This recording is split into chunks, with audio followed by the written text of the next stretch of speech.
The mystery man, bewildered and utterly flabbergasted, picked up his phone and called Naomi's roommate. With a shaken voice, he narrated what had just happened, hoping for clarity. Her roommate immediately tried to reach Naomi, but all efforts failed. She had vanished into the night without a trace. But here's where the story takes a dark and unexpected turn.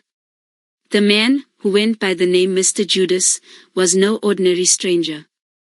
In fact, he had once been deeply woven into the very fabric of Naomi's family. Unbeknownst to her, Judas had grown up alongside her parents. Not only that, he had been her father's best friend. Now brace yourself, because this twist is about to hit hard. Years ago, back in their youthful days, Joshua, Naomi's dad, had fallen deeply in love with a beautiful young woman named Maria, Naomi's mother.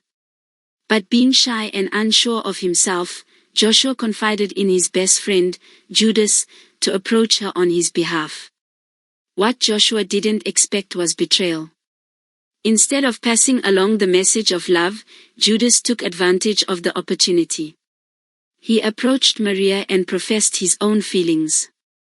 Maria, unaware of the arrangement between the friends, accepted Judas's advances.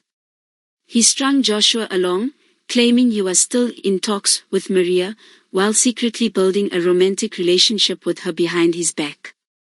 After months of deception, Judas came up with a cunning plan. He proposed to hand Maria over to Joshua under the condition that Maria give him a share of whatever financial help she received. No emotional attachments.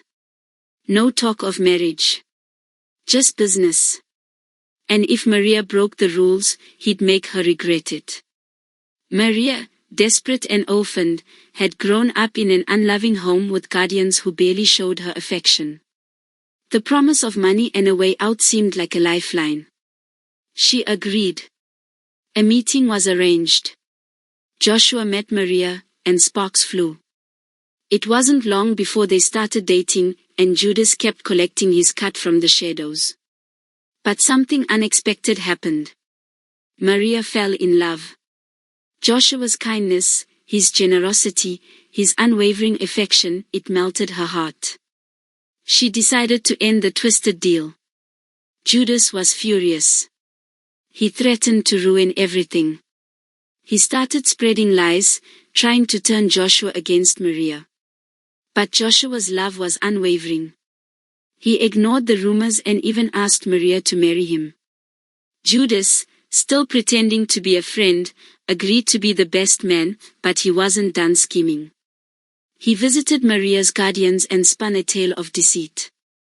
He told them Maria had forced herself into Joshua's life and that their real daughter was the one Joshua initially loved. Enraged and manipulated, they vowed to disown Maria if she went through with the wedding. Meanwhile, Joshua's wealthy parents also disapproved. They believed Maria was only after his money. But Joshua, their only child, stood firm. He was in love. And then, Judas struck his most vile blow.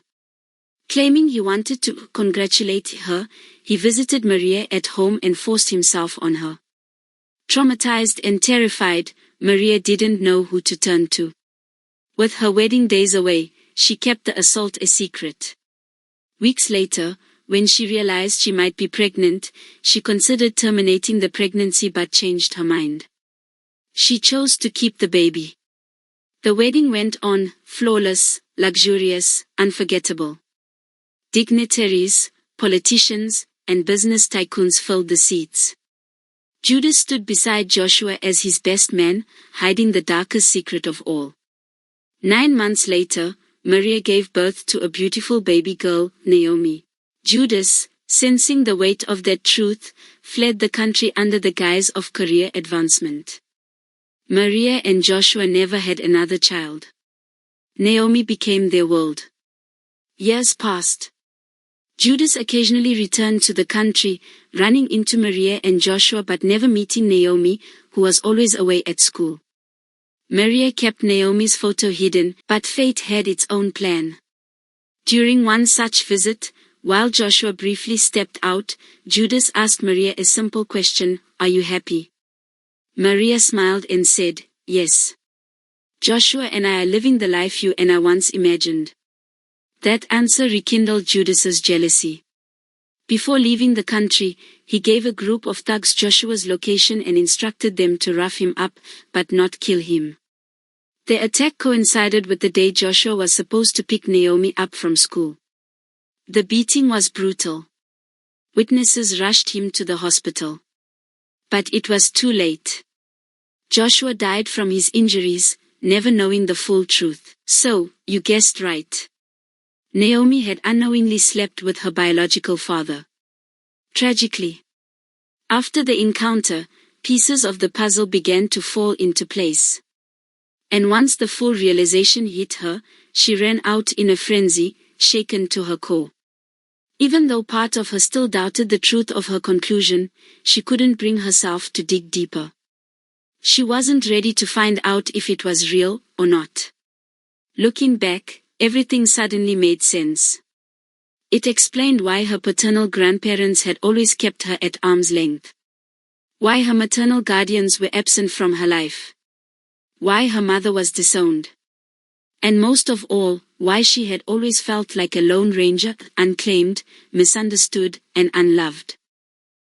Other important information, Judas didn't show up at his friend's funeral. He was not in the country, so he had never met Naomi.